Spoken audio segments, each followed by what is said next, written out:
So the power transformer is wired up. I used the Weber layout diagram for this rather than the Stu Mac because it's a different transformer. And in fact, some of the colors are different of the wires, so it's a good thing I did. So I basically followed that layout, except I decided not to hook up the auxiliary receptacle. I don't use it. I don't know anyone who uses it. And because the hole that was cut in the chassis for that receptacle is a little too big, I just don't trust it. So probably it's safer not to have that hooked up. It's not necessary, of course. So everything else is hooked up. The bias board isn't in yet, so we're not using the bias voltage, but we will be able to check the filament voltage, at least what's hooked into the pilot light here, and we'll check the filament voltage on the rectifier socket, and we'll check the AC on the rectifier socket. And then once I'm comfortable that nothing has blown up, we'll put a rectifier in, and I'm going to use a 5AR4. The kit actually comes with this, which they call a copper cap rectifier, which essentially is a solid state rectifier. It's 4 diodes attached to a tube base. But because of this circuit, it's a 6v6 circuit, and it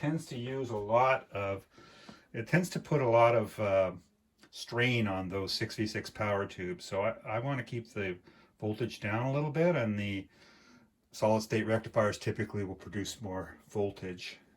Also, that's why I'm using the 120 volt tap rather than the 125 volt tap on this transformer. So before we do anything though, I just want to show you what I have set up for safety. Before I power anything up, let me show you the safety rig that we're working with here. So first of all, the amp will be plugged into this light bulb current limiter. The idea behind that is if there is a short and it starts drawing excessive current, this light bulb basically is in series with this receptacle. So the current will go into the light bulb will draw some of that current away. So we won't blow up too much. That's going to be plugged into a variac, which will allow me to adjust the AC voltage slowly. And that is plugged into a meter up here that's going to show me the current, and then that's plugged into a isolation transformer. So the isolation transformer will isolate the amp from the household mains ground. It's just a little extra safety precaution. Okay, here we go. So the power is on. I'm going to turn on the variac. I'm going to turn on the isolation transformer, and I'll just turn this up just a hair, and we'll see whether we're getting any voltage on the light. Yeah, a little something there.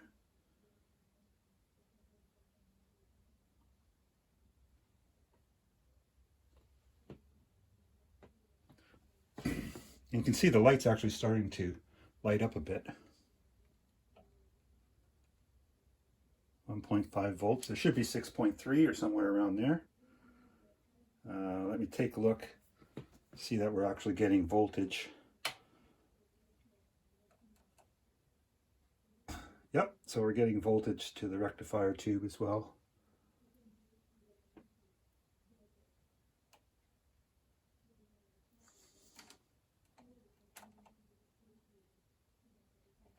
And to the filament of the rectifier. I'm going to bring the voltage right up to, the light's really shining bright now. Light bulb limiter is not lighting up, so that's a good sign. And we're up to 112 volts.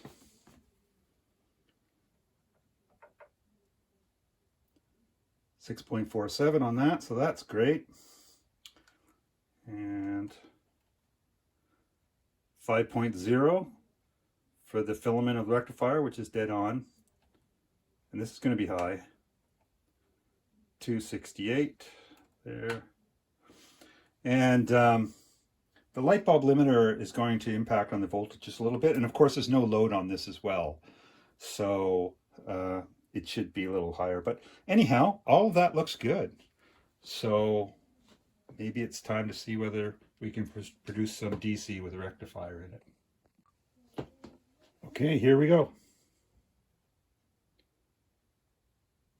Yep, got some DC.